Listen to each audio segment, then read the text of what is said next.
Welcome. So today's video is going to be a little bit different as I won't be offering any business or marketing tips, but I'm more just going to be reflecting on my experience, sharing something a little bit more personal with you. So I'm very happy to announce that we are expecting a little one this fall. Really excited and really looking forward to it. So yay, I'm pregnant.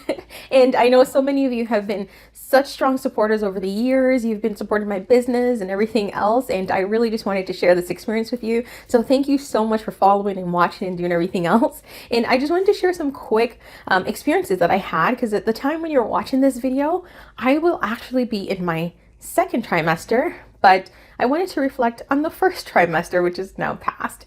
So I wanted to share my experience because I know one of the things when I first got pregnant was I was looking online a lot for experiences that other people went through, tips, advice, all of that. And it was so helpful when I was able to find videos where people were just having similar things that they were going through that I could connect with.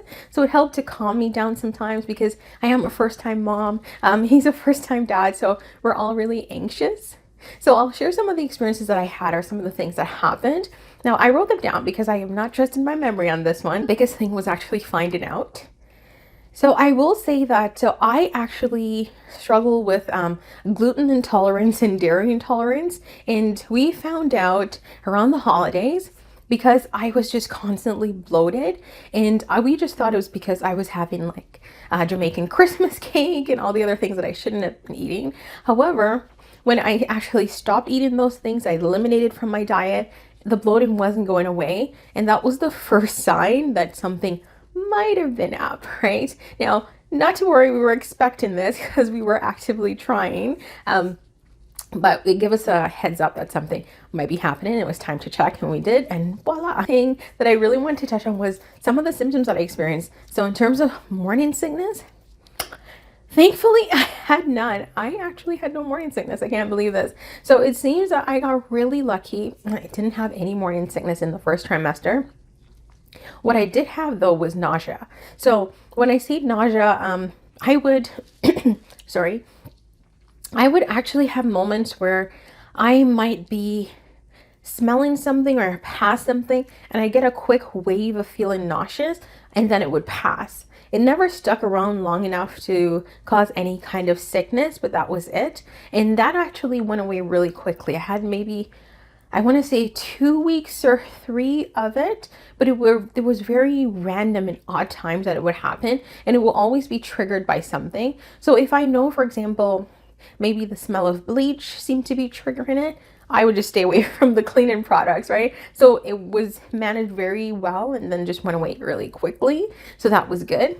The other thing though that I did have, and this was kind of one of the bad things, was the headaches. So I personally, I usually get migraines, and I've been getting migraines since I was very young, and they happen all the time at the most random times. Sometimes they are triggered because I have a sweet tooth, so sometimes maybe it's because I'm having too much sugar, or I'm just too stressed, or I'm working too long and at the computer for too many hours. However, this time my migraines are just being triggered from me doing nothing, right? So I would just be in bed for hours and I'd have a migraine. So that increased drastically, and as my doctor said, that was really just the hormones. So my body was just adjusting to the increased hormones. The other thing that I had, which was very weird, and you'll notice it watching this video, was I had shortness of breath. And when I say shortness of breath, I mean not if I'm even doing anything like any strenuous activity. I could just be sitting and having a conversation, kind of like I'm doing now, and my breath would just start going, like it would just start getting shorter, and I'd have to kind of pause and gasp to get air. And so one of the things that apparently causes that, because of course these were stuff I was bringing to my doctor, all anxious because maybe it meant that I was unhealthy in general. And it turns out that that wasn't it. It's just you have more blood in your body when you're pregnant, and there just more blood coursing through and more things happening. So sometimes you'll get like these random bouts of shortness of breath. And the biggest sign that it was related to the pregnancy is that it would happen when I wasn't actually doing anything. So it's not like I was out running, jogging, or doing anything. So I could just be sitting and it would happen. But it would actually go away. So it would happen, and then maybe, I don't know, 30 minutes. And then after that, it would be nothing. I would just be back to normal. So it would pass. It wouldn't stick around very long.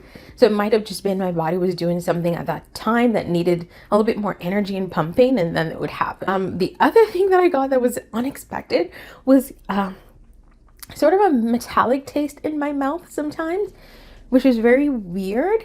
There was no explanation for it that my doctor had. So one of the things that I did was I just had more mints or gums or things like that. Only because the taste itself sometimes would make me feel nauseous if I'm thinking about it too long or thinking about it too much. So I just have some mint. So that was very easy to control. I became a lot thirstier. I was so thirsty. I could drink lots and lots of water. I would wake up every night thirsty and have to drink. And of course, with the increased water intake, there was also increased urination. So I was always up going to pee and everything else. So that was a bonus, having to wake up every night, but it was fine. The other thing that happened was also bloating. I was constantly bloated, and bloated to the point where at say 1 month pregnant, I probably looked like I was 4 months pregnant. Now, sometimes it would go away. So I think it was just being triggered by some food items. Now, usually I know what's triggering my bloating. It's often gluten or lactose, but this time it was being triggered by just random things. I could just have a mango and it would be triggered.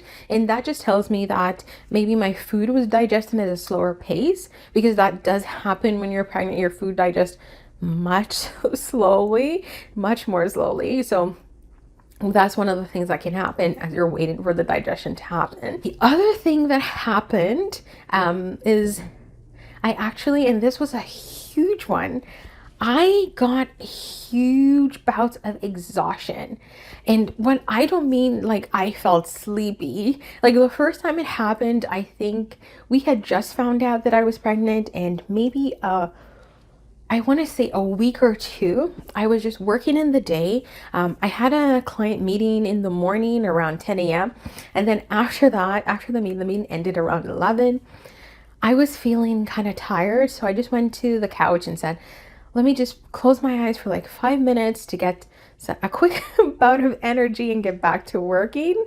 And I swear to you, I woke up 4 hours later. 4 hours.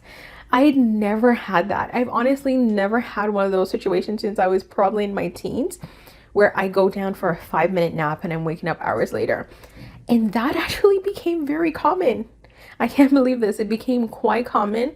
So one of the things, and this is a tip from my mom, was to just always ensure that if I'm feeling tired and I'm going to go lie down and I know that I have something coming up, to set an alarm. Because even though, right, mentally I might want just a 10-minute nap, my body will definitely go for longer.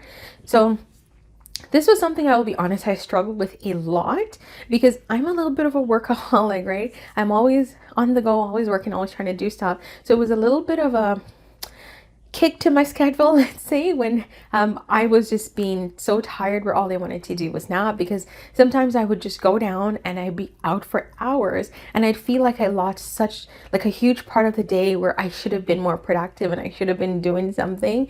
So one of the things that I will say I had to learn during that time was to just give myself a little bit of grace, some space to actually, just be. So if I was tired, just go ahead and nap, or schedule something to get something else done if I couldn't do it.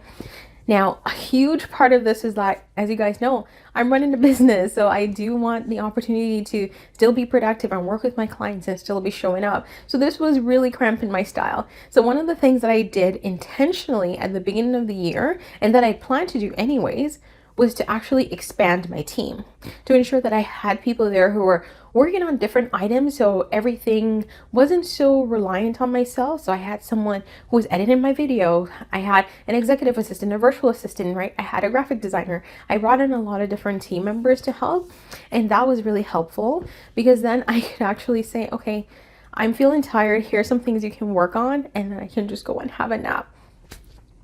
The other thing that happened that really changed, you can see I'm looking at my list, was so I will say, I will have to address this one, is the boobs. they got a lot more tender and they did grow in size. Now, for those of you who've been watching my channel for a while, you might have already noticed I do have a larger chest area, so it was a surprise to see it get larger. It was a lot more tender and tender to touch.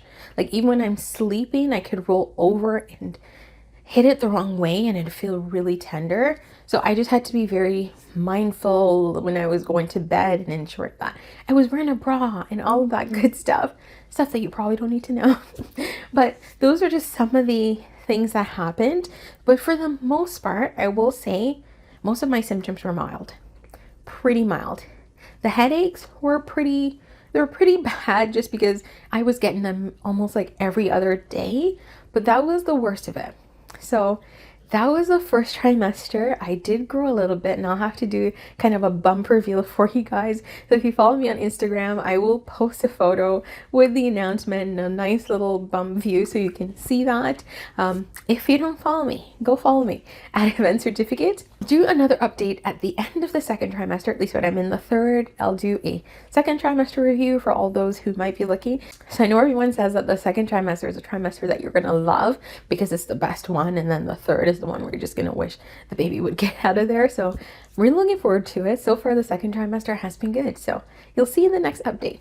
Thanks so much for watching and have yourself a wonderful day.